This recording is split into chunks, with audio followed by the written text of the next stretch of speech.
नमस्कार। उम्मीद है आप सभी ठीक होंगे। आज हमें पाषाण काल के महत्वपूर्ण स्थल देखने हैं और इससे पहले हम लोग पाषाण के उपकरणों का विभाजन देख चुके हैं। आज जो हमें महत्वपूर्ण स्थल देखेंगे उसमें भी महत्वपूर्ण स्थलों में मतलब पूरे भारत में देखेंगे, क्योंकि पाषाण काल के समय पर ऐसा विभाजन या देश और ये सब नहीं था, इसीलिए हम लोग पाकिस्तान, बलूचिस्तान के भी कुछ स्थानों को देखेंगे, उसमें भी पढ़ेंगे। लेकिन उनको ऐसे कहा जाता है कि पाषाण काल के भारत में महत्वपूर्ण स्थान, यानी उपमहाद्वीप, भारतीय उपमहाद्वीप में पाषाण काल के महत्वपूर्ण स्थान। भारत में जो पाषाण युग के महत्वपूर्ण स्थान हैं वो कुछ इस प्रकार हैं। हम लोग स्टेट वाइज देखेंगे और उसमें भी पुरापाषाण, मध्यकाल और नवपाषाण कालीन स्थलों को देखेंगे। तो सबसे पहले हम लोग पाकिस्तान में देखेंगे। पाकिस्तान में पोतवार के पठार पर हमें बहुत सारे अवशेष मिले हैं, और वो भी कब के अवशेष मिले? पुरापाषाण काल के अवशेष हमें वहां पर मिल जाते हैं।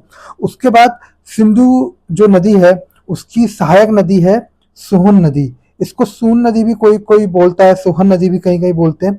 यहाँ पर जो हमें मिला है, इस पूरी जो सोहन नदी के आसपास जितने भी पाषाणों के उपकरण मिले, इसको पूरे को एक अलग नाम दे दिया जिसको बोलते हैं सोहन संस्कृति। सोहन संस्कृति।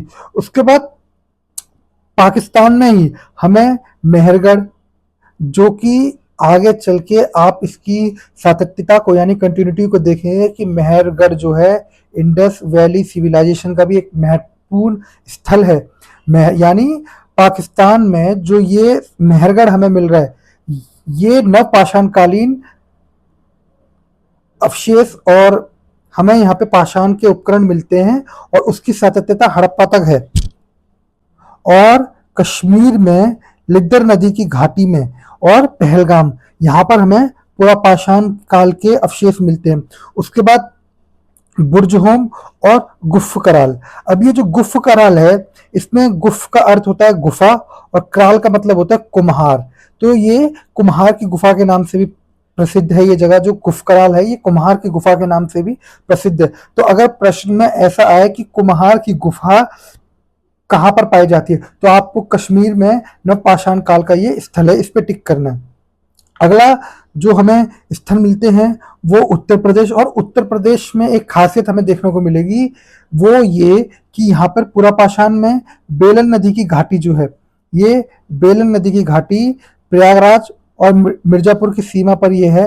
और दूसरा चौपानी मांडो, तीसरा लेखिया, और उसी में उत्तर प्रदेश में हमें मध्यपाषाण कालिक स्थल भी मिल जाता है। चौपानी मांडो, प्रतापगढ़ के 3 स्थल हैं वहां पर, सराय नहर राय, दमदमा, मदहा।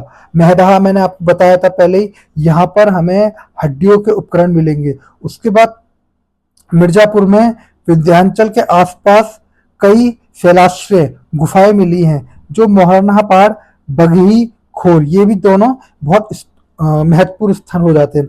उसके बाद नवपाषाण काल में प्रयागराज के कुछ महत्वपूर्ण स्थल जैसे चौपानी मांडो, कोल्डी हवा। कोल्डी हवा बहुत इंपॉर्टेंट है क्योंकि यहाँ से हमें कृषि के साक्ष्य मिलेंगे, हमें यहाँ पे अनाज के साक्ष्य मिलेंगे। श्रृंगवीरपुरम और लहुरा देव जो संत कबीर नगर है। अब इसमें सबसे महत्वपूर्ण देखने वाली बात यह है कि ये जो चौपानी मांडो है, इसकी हमें जो प्रमाण है वो चौपानी मांडो से हमें पुरापाषाण, मध्यपाषाण और नवपाषाण तीनों के हमें जो अवशेष है वो मिल रहे हैं, यानी इसकी सातत्यता है। यानी वो जो उत्तर प्रदेश का चौपानी मांडो जगह है, यहाँ पे मानव जो रहता था वो पुरापाषाण काल में भी रह रहा है, मध्यपाषाण काल में भी रह रहा है, और नवपाषाण काल तक भी यहाँ पर वो रह रहा है। उसके बाद बिहार में पुरापाषाण के हमें कोई अवशेष नहीं मिलते हैं, मध्यपाषाण के हमें पेंसरा में और नवपाषाण के हमें चिरान में मिलते हैं। असम में जो नॉर्थ ईस्ट वाला रीजन है, वहां पर असम में हमें सिर्फ दाउजली हेडिंग है बेसिकली ये जगह।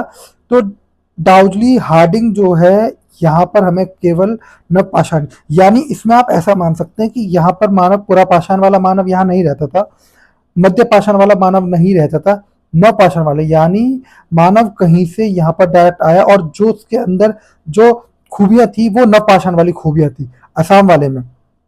उसके बाद जो अगला स्टेट है वो है पश्चिम बंगाल, और पश्चिम बंगाल में भी हमें मध्य पाषाण वाला वीरभानपुर में मिल जाता है। उसके बाद ओडिशा में भी मध्य पाषाण काल में संबलपुर, सुंदरगढ़, और नव पाषाण काल में कुचाई।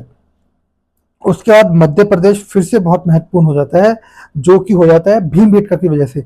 और भीमबेटका जो है रायसेन जिले में है, उसके बाद हथनौर ग्राम सीहोर जिले में है, और यही भीमबेटका से हमें मध्य पाषाण के भी मिले हैं, और आदमगढ़ से भी हमें मध्य पाषाण के भी अवशेष मिले हैं। अब ये जो भीमबेटका है यहीं से हमें वो गुफाएं मिलेंगी जिसमें चित्र हैं, और बाद में चलकर सांची का स्तूप भी हमें इसी सेम जगह पे मिल रहा है।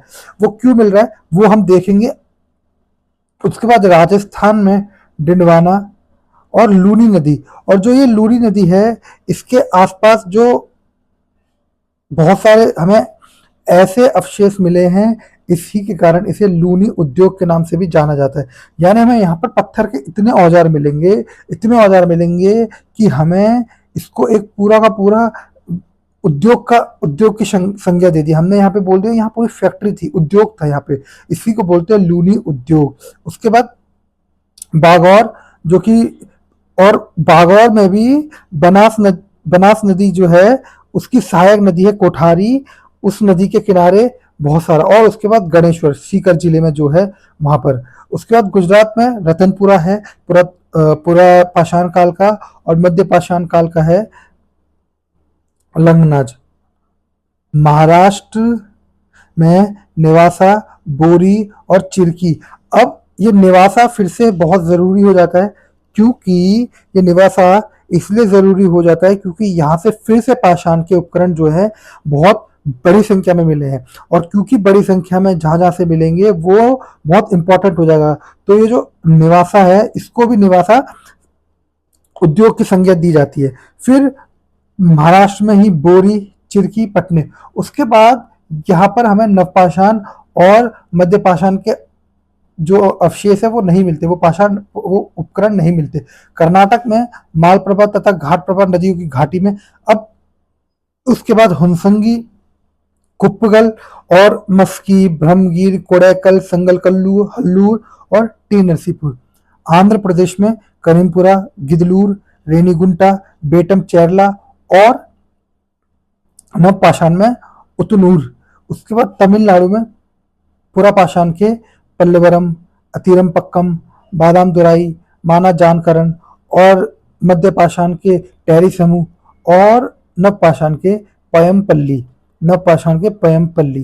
अब तो वो जो हमें पाषाण के उपकरण मिले हैं वो अधिकतर हमें जो नदी घाटी होती है, नदियों की जो घाटी होती है, इस तरफ ऐसे ऐसे मान लीजिए पहाड़ है, और ये जो घाटी वाला एरिया होता है, घाटी वाला इलाका होता है, इसमें मिली है।